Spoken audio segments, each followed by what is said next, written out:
Pemirsa, ngobrol serius sudah biasa. Ngobrol di tempat ramai sudah biasa. Tetapi ngobrol santai, hari ini kita akan lakukan. Ngobrol tentang politik biasa. Ngobrol tentang pipis yang ada. Kalau kita suka wanita, jangan lupakan alat reproduksinya. Nah, hari ini kita akan berbicara masalah reproduksi. Reproduksi wanita bersama ahlinya, yaitu Dr. Kadek Suyasejaya SPOGK konsultan. Nah, pangsing iraga K kesusahan, apalagi K kesulitan. Mari kita ke rumahnya.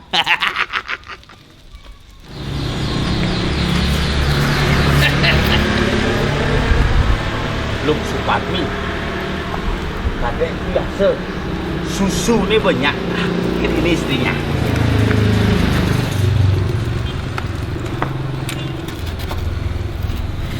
Pangaman.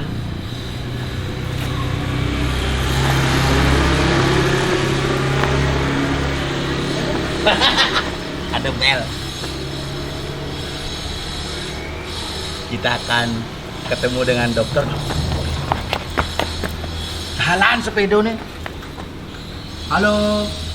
Om Swastiastu. Swastiastu. Om Swastiastu. Dokter Kadek ada? Benar. Kita sudah disambut oleh tukang kebun beliau.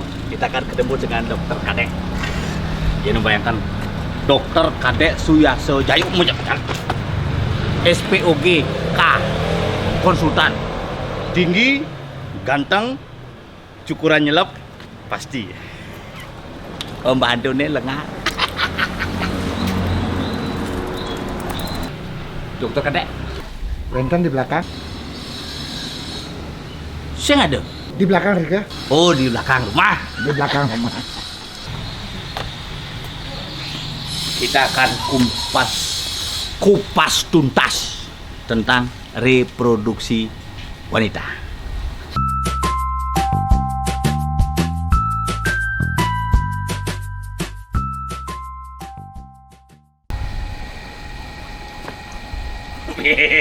Bin bapak ini tepuk. Dokter Kadek ada? Ada? Orang ada tamu penting. Ya, kira nih. Dubes Israel untuk Afghanistan. Oh, gitu. Sengap. Dokter Kadek? Iya, Diki. Ada? Ada? Oh. Diki. Dokter Kadek? Diki. Wih. Iya, apa dokter Kadek? Yang kan maksud Pak Sengap. Bagus ani raga kawannya Dokter Kadek, tapi seken dokter apa sing takonin Dokter Kadek niki. Niki ampun dokter Kadek. Tukang operasi. Hai. Ya. Kita akan ngobrol asik hari ini bersama Dokter Kadek Suyasejaya. Dok, ini ada takonang sebenarnya bedik. Oke. Masalah apa dan reproduksi sehat. Tapi pang santai. Nah, Pang sehari nepuk ngomong rahasia, tapi pangunyo nama. Ayo. Apa topiknya? Kita akan obras sekarang. Obrolan ringan tapi bernas bersama Dokter Kadek Suyasejaya SPOGK. Bukan kerawan tapi konsultan. Ini Dok. Terus Silakan. Iraga mempersilakan. Raga tamu nih.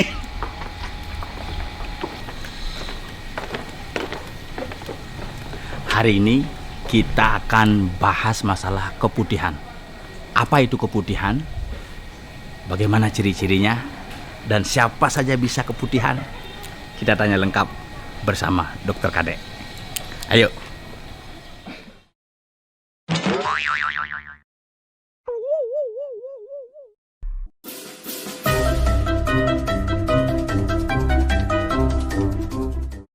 Pemirsa Obras dimanapun berada, sesuai dengan janji saya tadi bahwa kita akan bongkar-bongkar, bahas-bahas, dan telisik tentang keputihan. Nah, yang menariknya, keputihan adalah penyakit yang katanya mirip para wanita, tetapi hari ini kita akan bahas bersama laki-laki.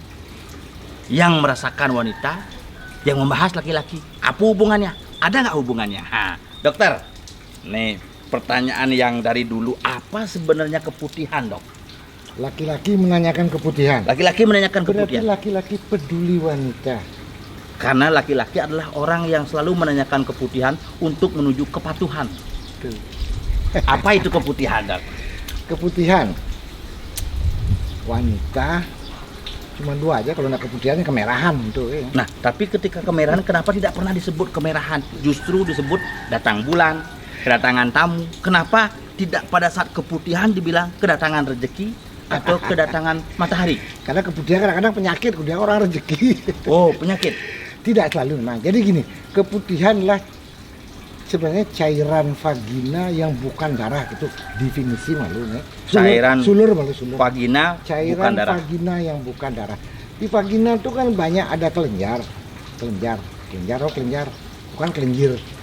Kelenjar itu Kelenjar yang memproduksi lendir-lendir Pabrik. vagina. pabrik. Nah, bahasa kerennya pabrik. Baca keluar saya ngomong kelenjar, kelenyor, pabrik. Pabrik, oke. Secara medis. Ya, keputihan sejatinya normal. Normal. Semua keputihan ada pada wanita karena keputihan itu olinya vagina. Gitu. Olinya. Kalau nggak ada oli kan sekat. Apa enaknya? Bahasa Portugisnya plumas. Nah, Nah, tapi kalau di Indonesia plumas tidak bisa ngapa-ngapain. bisa ngapa-ngapain. Sudah lumas ya semua. Plumas, ya udah berobat dulu. Nah, Ya. Jadi keputihan sejatinya peristiwa normal yang hampir semua wanita sekali dalam hidupnya pasti pernah saja mengeluh keputihan. Nah, keputihan dibilang penyakit kalau satu jumlahnya banyak. Sampai kadang-kadang sampai ngeplek iklannya. sampai membekas di celana. Bekas. Banyak jumlahnya, kemudian menyebabkan gatal. Gatal di sekitar kemaluan, bukan gatal di sini. Gatal di sini beda. Ya. Jumlahnya banyak, Jumlahnya banyak, menimbulkan gatal daerah kemaluan. gatal dengan genit patuh sih. Tergantung, kalau genit Indonesia beda. Bisa menimbulkan gatal dan jumlahnya banyak. Ya. Kemudian bau. Ini yang tak nyaman. Bau. Bau. Kalau baunya kadang-kadang bau amis, bau busuk kalau bau gitu. Nah, ini yang disebut penyakit. Jadi jumlahnya banyak, gatal, bau. Nah, kalau ada 3 kriteria ini baru disebut keputihan penyakit. Jadi intinya tidak semua keputihan itu penyakit. Tidak semua keputihan penyakit. Catat para wanita yang bijaksana dan seksi. Nah sekarang, dok, petakon nih, orang yang bagaimana saja bisa kena keputihan dalam konteks penyakit. Nah, itu pertanyaan yang bagus. Jadi gini, ide betaril Tuhan Ya. sudah menciptakan vagina dengan sangat-sangat sempurna. Di dalam vagina sudah ada security satpam. Sapam. Ya, security yang menjaga kondisi vagina sehingga tetap sehat. Oh, yang bertugas untuk menjaga tetap sehat. Nah, itu bakteri sejatinya disebut lactobacillus namanya. Lactobacillus ini dah ketua RT-nya. Namanya Lactobacillus campurbarus. Nah, Yang itu. us-us itu Ya. Lactobacillus. Tapi tidak belus. Tidak blus. Nah, bakteri ini yang menjaga keasaman vagina sehingga vagina pH-nya tetap asam. pH vagina harus rendah, harus asam, makanya vagina bengu. Ben sing ngerti munyi nih.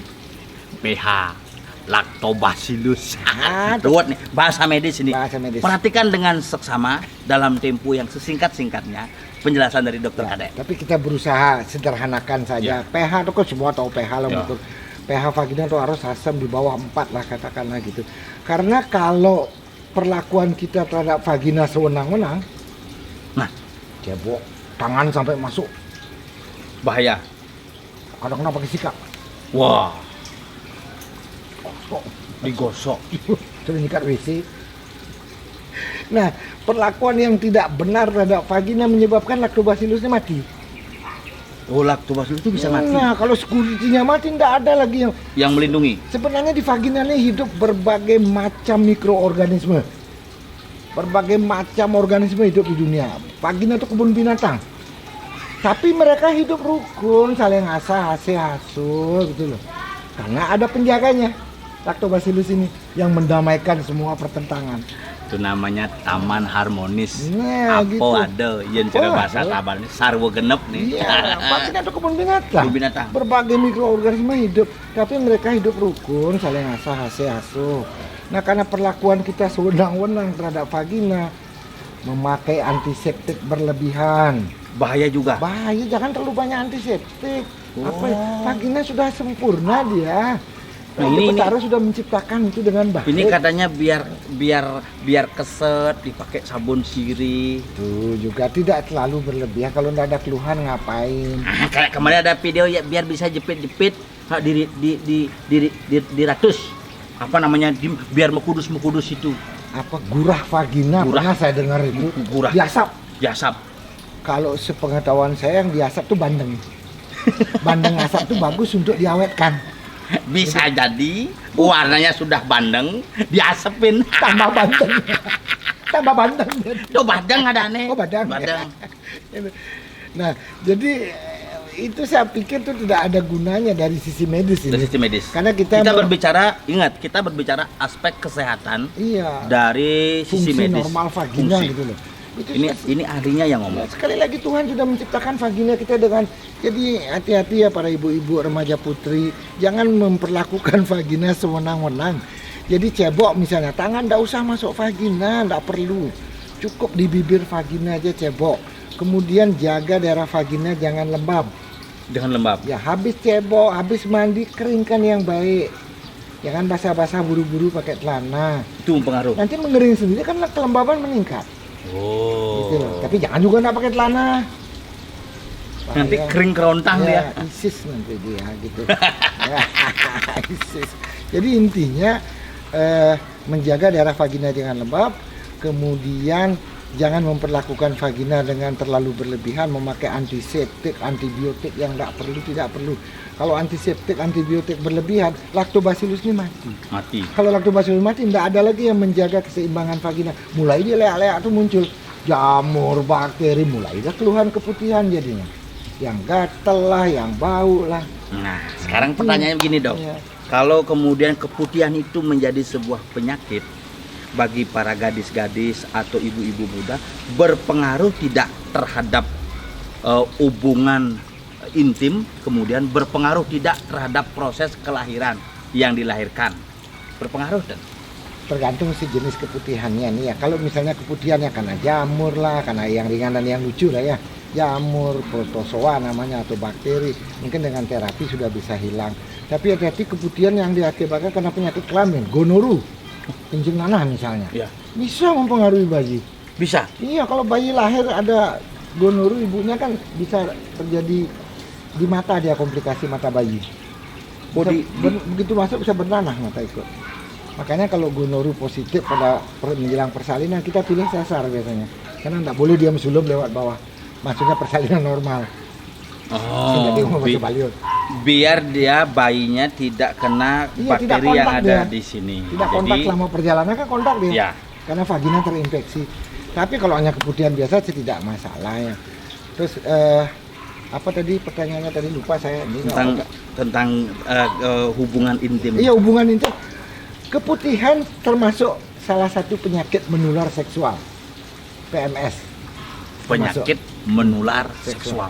Jadi tetap kita waspada, hubungan intim biarlah aja. Nah, makanya gini, salah satu tip mengobati keputihan kadang-kadang kan sering. Karena wanita yang keputihan kadang-kadang wanita aja datang sendiri, istri aja datang sendiri. Suaminya mana, Bu? Nggak datang. Karena yang putihan wanita. Tapi ingat namanya suami istri, si suami pasti kena kontak. Cuman di pihak kita laki-laki kadang-kadang nggak ada gejala. Bukan kadang-kadang lagi, sering tidak ada gejala. Tidak ada gejala. Nggak seperti wanita, begitu keputihan ger-gerannya. Atau apa? Artinya kalau sudah wanita keputihan, dia kadang-kadang menjadi orang yang kreatif. Iya, kreatif. Banyak gagasan. Banyak gagasan ya, gagas sana gagas sini gitu loh, banyak gagasan. Nah, ini kesalahan fatal ya. Istrinya dia yang maju. Teknik, salah satu teknik dasar mengobati keputihan lah, kita harus memblok di kedua tempat. Suami harus ikut berobat juga. Jangan istrinya diobati sembuh, nanti kontak lagi dengan suaminya, kontak lagi. kena. Jadi ada fenomena pingpong namanya, oper-operan kuman. Artinya begini, satu saja ditangani, kalau melihat dari pistol, hanya lubang pistolnya saja dibersihkan, tetapi pelurunya tidak dirawat dengan baik. Itu mempengaruhi kerusakan. Jadi tolong para bapak-bapak ini, para sahabat obras, kalau istri keputihan, tolong sama-sama, karena kita harus memblok di 2 tempat. Jadi istri dan suami harus diobatin. Istri dan suami harus diobatin. Nah, jadi dua-dua kita harus beresin dulu. Kemudian trik satu lagi adalah jangan selama pengobatan jangan kumpul dulu. Jangan berhubungan dulu, paling nggak seminggu lah. Nah, ini harus diketahui juga. Dalam proses pengobatan jangan kumpul dulu. Jangan berhubungan. Kumpul Jangan boleh. berhubungan. Kumpul boleh. Oh, nelpon boleh. Nelpon boleh, kumpul boleh. Melakukan hubungan intim tidak. Tidak boleh. Nah, ini yang paling penting sekarang lagi, Dok. Dampak keputihan. Nah, dampaknya ini bagi yang ada nggak kriteria umur. Satu contoh nih, ketika anak remaja yang kena keputihan, apa dampaknya? Ketika orang sudah berkeluarga kena keputihan, apa dampaknya? Ketika orang tua yang sudah kena keputihan, bagaimana? Ada nggak dampaknya? Ya, pasti ada. Karena namanya keputihan juga penyakit. Paling tidak dampak awal yang kita lihat pasti tidak nyaman kan. Bayangin basah terus di bawah, gimana orang jalan. Kan tidak nyaman. Coba kalau kita mencret didiamin. Berasa nyaman. Gimana? Nggak Itu nyaman. dampak yang Ya. paling sederhana. Iya, pasti tidak nyaman lah namanya keputihan. Sehingga memaksa seorang wanita harus pakai pembalut. Masa tiap hari pakai pembalut jadinya. Nah, lihat-lihat sih. Kalau misalnya kalau remaja keputihan. Remaja yang benar-benar belum kontak seksual. Belum kontak seksual maksud saya. Rasanya tidak mungkin itu keputihan penyakit. Pasti Biasanya normal karena produksi kelenjar vagina agak berlebihan. Kadang-kadang ada produksi kelenjar yang lebih aktif, dia berlebihan. Tapi kalau remaja putri yang belum kontak seksual, saya pastikan itu tidak penyakit. Berarti kita yang bawa penyakit. Begitu kontak seksual, wanita itu terekspos atau terpapar, kemungkinan terpapar bisa. Jadi hubungan seks itu sebenarnya berisiko. Bukan berisiko hamil saja, tapi berisiko juga penyakit hubungan seksual itu.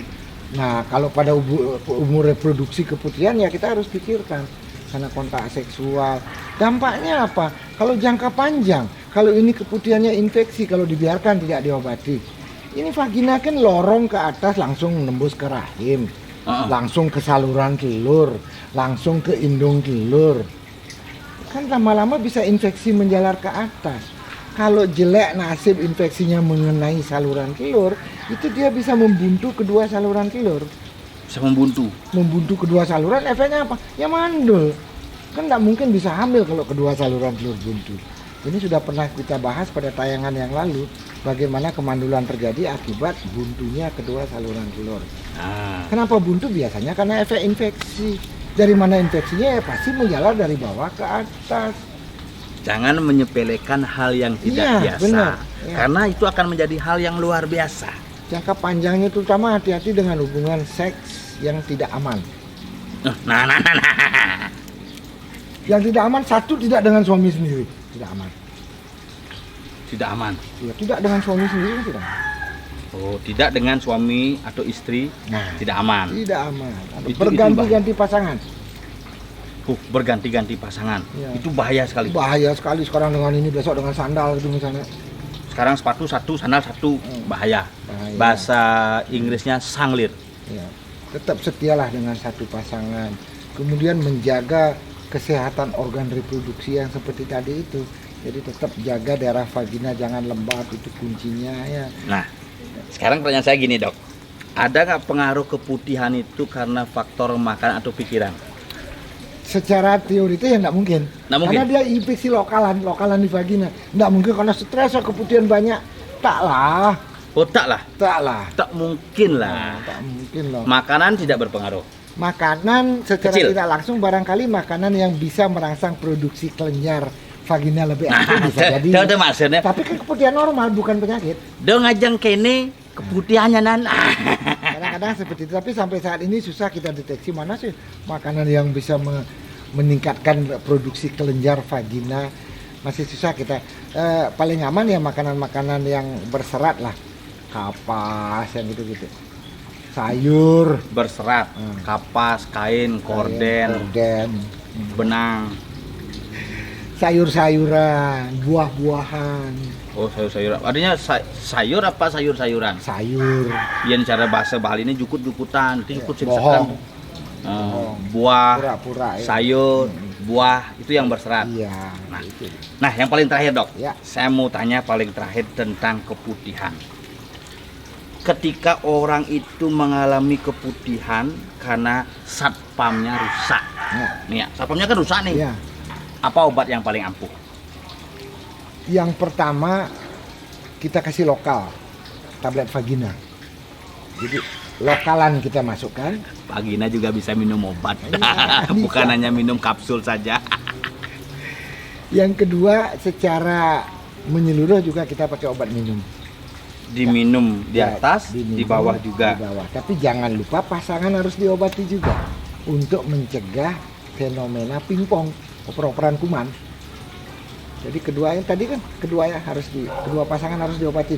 Kedua Ingat itu. harus diobati. Iya, jangan satu-satu, jangan istrinya aja diobatin tuh boleh 3 bulan lagi sembuh, datang lagi keputihan, diobatin sembuh 3 bulan, datang lagi keputihan. Ternyata Bolak-balik. setelah pikir-pikir suaminya menjadi Sumber penularan. sumber penularan atau tempat transitnya keputihan. Iya. Nah, Cuman kadang-kadang para bapak-bapak hati-hati sering menolak. Saya tidak ada gejala dong. Aduh, sudahlah Pak, minum aja. Kita memang tanpa gejala kalau pada laki-laki. Tidak seperti pada wanita keputihan. Jelas gejalanya Ya. kan?